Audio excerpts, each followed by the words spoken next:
Bonjour Adrien. Alors, Bonjour Yves.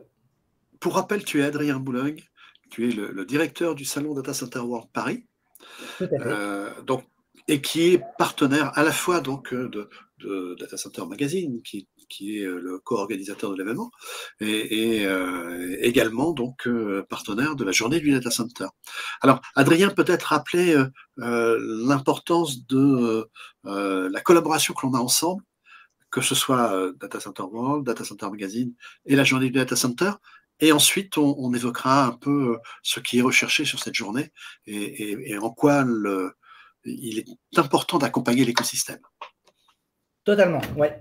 Merci de me donner l'occasion de m'exprimer à ce sujet, mais effectivement, on est très heureux Data Center de Paris d'être partenaire event de la journée du Data Center qui se passe ce jeudi 23 mai et pour laquelle c'est la 4e édition. Donc, on renouvelle notre partenariat event avec DCMag.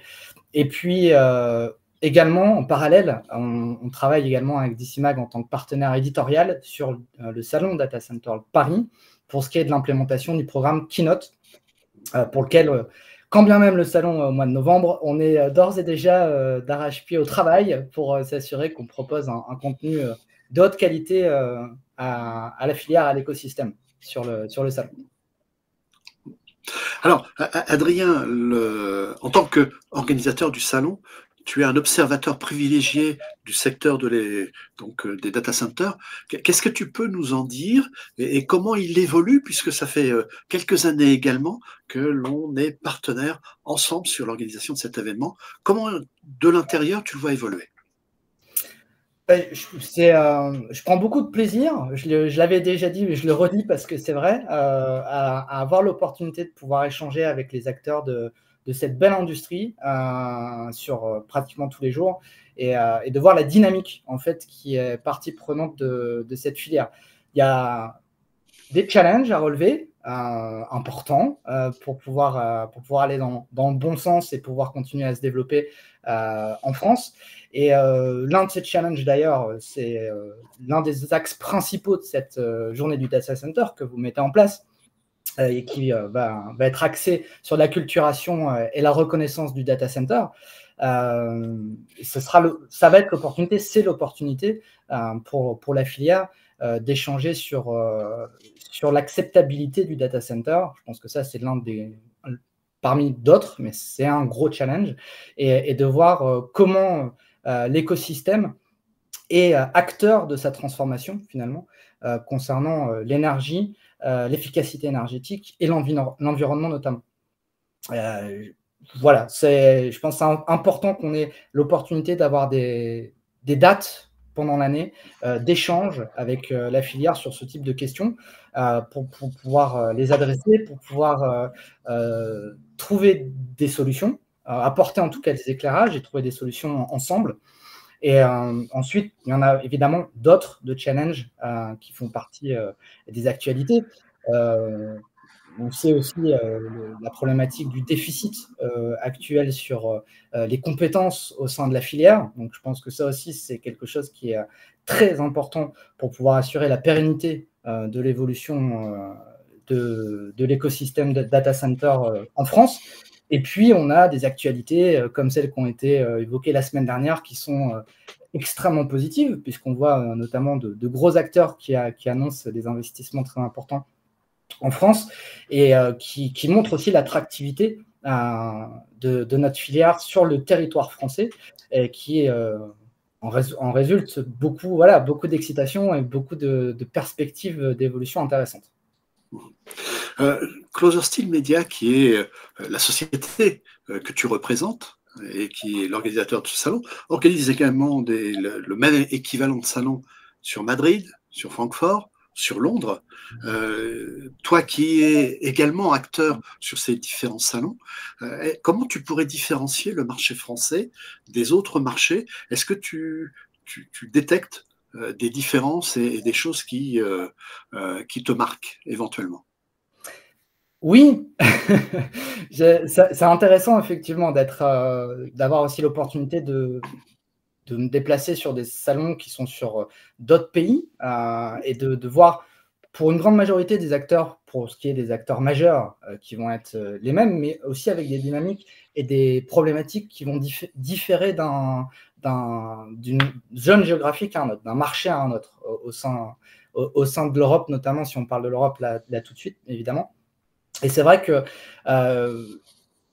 de mon point de vue, mon humble point de vue, je pense que le marché anglais et le marché allemand, notamment, puisque sur c'est les deux salons qui sont un peu plus anciens d'ailleurs que Data Center Paris, sont des marchés qui sont plus établis, plus matures. Il y a des raisons à ça. Il y a des raisons, il y a eu notamment de positionnement étatique et gouvernemental à soutenir le développement de la filière data center qui a été faite beaucoup plus tôt qu'en France, et aussi une dynamique par rapport à ça qui a fait qu'on était sur deux gros marchés en Europe en termes de nombre de data centers, en termes de représentativité. Le marché français, il est, à mon sens, en train de devenir un marché mature de l'Europe de l'Ouest. Et dans le même temps, il a une croissance extrêmement élevée, qui est probablement même plus élevée que les marchés qu'on vient de citer, qui sont le marché anglais et allemand, de par le fait qu'il y a encore un décalage en termes de maturité sur ces marchés-là. Donc, les opportunités sont réellement là sur le marché français. Et on le voit aussi sur des entités non françaises qui ont une perspective de développement sur des marchés qui sont autres que leur marché d'origine et qui ont un intérêt et qui regardent de près maintenant, de plus en plus d'ailleurs, le marché français, de par le fait qu'il y a une réelle dynamique et qu'il soit aussi à l'échange, j'ai envie de dire, voilà, pour certaines entités qui souhaitent se développer leur marché au niveau international. Alors, dans le même temps, quand tu vois les acteurs du marché à Londres, à Francfort, pour évoquer ces deux grandes places de marché, comment est-ce qu'ils perçoivent les acteurs français du data center, de ton point de vue? Est-ce qu'on commence vraiment à nous prendre au sérieux? Oui, on nous prend au sérieux. Je pense qu'il y a deux choses qui sont marquantes. La première, c'est que autant sur certains événements internationaux qu'on organise, ou qui ne sont pas forcément qu'on organise d'ailleurs, mais on voit qu'il y a...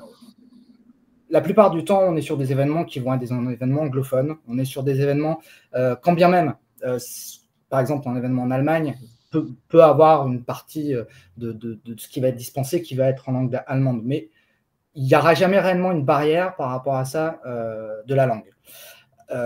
C'est assez propre à nous, Français, d'avoir une manière de fonctionner qui fait qu'un événement en France se fait en français, finalement. Quand bien même on est sur une industrie qui est une industrie tech et qui est très anglophone au final, et c'est quelque chose qu'on voit concrètement sur des salons comme le salon de Londres par exemple. On a très peu de crossover avec des acteurs français qui vont faire le déplacement sur le salon de Londres. A contrario, on va avoir beaucoup d'acteurs du salon allemand qui vont faire le déplacement sur le salon de Londres. Donc ça, c'est quelque chose qu'on voit et qu'on comprend, et aussi que les acteurs qui sont en Angleterre, en Allemagne, en Scandinavie, et qui n'ont pas forcément de représentativité ou de partenariat avec des entités qui sont basées sur le sol français, ont un peu de réticence à se jeter dans le bain, entre guillemets, parce que sur le papier, en tout cas, ça paraît plus compliqué que d'autres marchés. Et notamment parce que la barrière de la langue est là, et que si on n'a pas de partenaires, si on n'a pas une équipe en place avec des personnes qui sont francophones, ça devient tout de suite un peu plus compliqué à approcher comme marché par rapport au marché anglais ou au marché allemand, par exemple. Alors, peut-être pour terminer, et en conclusion, si on parle, tu l'as évoqué, on parle beaucoup d'acceptabilité du data center aujourd'hui, c'est un point important, mais d'ailleurs dans toutes les régions du monde, hein, je crois que c'est pas spécifique à la France. De ton point de vue, quel conseil tu donnerais aux acteurs du marché pour essayer de se faire mieux apprécier en tant qu'acteur du data center? C'est une vaste question. C'est une vaste question, et elle va être notamment discutée pendant la journée du data center. Elle a été discutée aussi pendant Data Center Paris 2023. C'était une des thématiques du programme Keynote notamment. À mon sens, il y a une responsabilité qui n'est pas uniquement de la filière data center par rapport à ça. Il y a une responsabilité collective. Et quand je parle de ça, je fais référence notamment à un positionnement des institutions gouvernementales et étatiques sur aider à l'acceptabilité du data center aussi. Ça me paraît extrêmement important. On sait, pour être plutôt dans l'industrie, tous les efforts que font les acteurs qui sont partie prenante de cette industrie pour rendre le data center acceptable, si on peut dire ça. Et sur tous les plans, quels qu'ils soient, que ce soit sur l'efficience énergétique, évidemment, sur l'environnement, sur plein d'aspects extrêmement importants. Mais à mon sens, c'est vraiment quelque chose sur lequel la filière seule peut pas vraiment adresser cette question. Et il y a une responsabilité beaucoup plus large qui doit être prise, finalement, pour voir comment le data center s'intègre, à proprement parler, dans la société, parce que c'est ça dont on parle, finalement. Donc, il y a pas mal de choses qui se font déjà et qui sont très, à mon sens, très positives. Et je suis moi-même très positif sur la capacité à la filière data center, à l'industrie data center, d'être dans une dynamique qui soit positive sur le regard que portent les gens et la société qui ne sont pas partie prenante de l'industrie, mais qui regardent ce que c'est un data center finalement, et qu'on ne voit pas uniquement comme quelque chose qui est contraignant, pas forcément uniquement comme quelque chose qui consomme beaucoup, et qui est moche aussi à intégrer dans le paysage. Merci Adrien. Merci à vous, merci Yves.